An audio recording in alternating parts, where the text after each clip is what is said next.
Good morning all of you. In last video हम लोग देखे थे कंजंक्शन को एज ए कनेक्टिव्स। किसी भी दो स्टेटमेंट के बीच में जब भी हम कंजंक्शन को एज ए कनेक्टिव्स यूज करते हैं तो वो लॉजिकल एंड गेट के इक्विवेलेंट होता है। तो लॉजिकल एंड गेट में जिस तरह का इम्प्लीकेशन यानी कि रिजल्टेंट वैल्यू हमारा ट्रू होगा जब all the inputs are true, और एक भी अगर इनपुट फॉल्स है या all inputs are false then outcome is false. In today video we discuss about disjunction as a connectives। तो जब भी कोई दो स्टेटमेंट के बीच में हम disjunctions as a connectives use करते हैं तो disjunction is just equivalent to the logical or gate. तो लॉजिकल और गेट में हमारा आउटकम यानी रिजल्टेंट वैल्यू हाई होता था, तो वहां पर हम लोग लो और हाई से रिप्रेजेंट करते थे। लो के लिए लो 0 के लिए और हाई 1 के लिए, और यहाँ पर हम लो के लिए हम लोग फॉल्स यूज करेंगे और हाई के लिए ट्रू। दैट मीन्स यहाँ स्टेटमेंट के लिए अगर स्टेटमेंट हमारा फॉल्स है तो एफ से रिप्रेजेंट होगा, अगर स्टेटमेंट हमारा ट्रू है तो ट्री से रिप्रेजेंट होगा।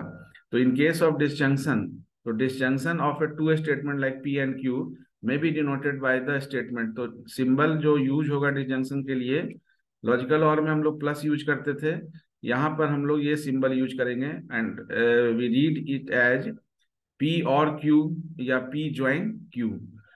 तो इस केस में हमारा जो ट्रूथ वैल्यू होगा डिसजंक्शन के लिए, ट्रूथ वैल्यू हमारा ट्रू होगा जब भी P ट्रू हो, Q ट्रू हो या दोनों P और Q ट्रू हो।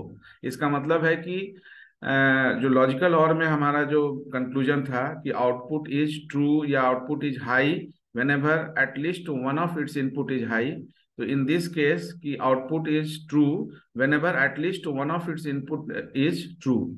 तो ट्रूथ टेबल जब हम बनाएंगे इसका, तो ट्रूथ टेबल में अगर P रिप्रेजेंट कर रहा है किसी स्टेटमेंट को और Q एक स्टेटमेंट को रिप्रेजेंट कर रहा है, तो अगर P और Q में से कोई भी एक स्टेटमेंट ट्रू होगा तो हमारा रिजल्टेंट आउटकम जो है वो ट्रू होगा। That is not in case of conjunction. Conjunctions में था कि अगर बोथ स्टेटमेंट हमारा ट्रू होगा तो वो आपका रिजल्टेंट स्टेटमेंट को ट्रू के लिए रिस्पॉन्सिबल होगा, अदरवाइज हमारा रिजल्टेंट स्टेटमेंट यानी resultant value for this particular connect after applying this connectives हमारा वो फॉल्स होगा।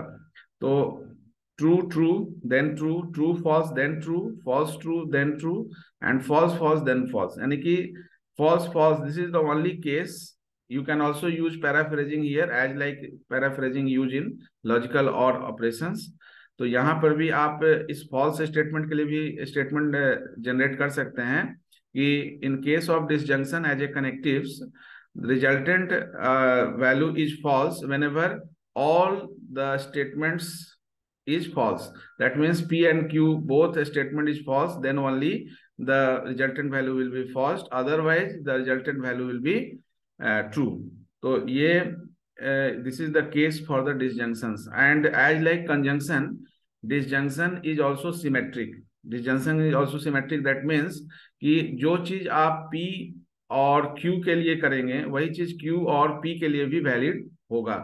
तो जैसे कम्यूटेटिव लॉ है A plus B is equal to B plus A, उसी तरह से P और Q you can say like जैसे आप बोल रहे हैं कोई भी स्टेटमेंट अगर हम लॉजिकल और के लिए लिखते हैं तो A plus B is equal to B plus A, that means जो आउटकम हमारा A प्लस बी के लिए होगा वही आउटकम B प्लस ए के लिए होगा। तो same thing here also P और Q is equivalent to Q or P। That means कि we have same set of truth value, whatever truth value for P or Q we have for Q or Q also।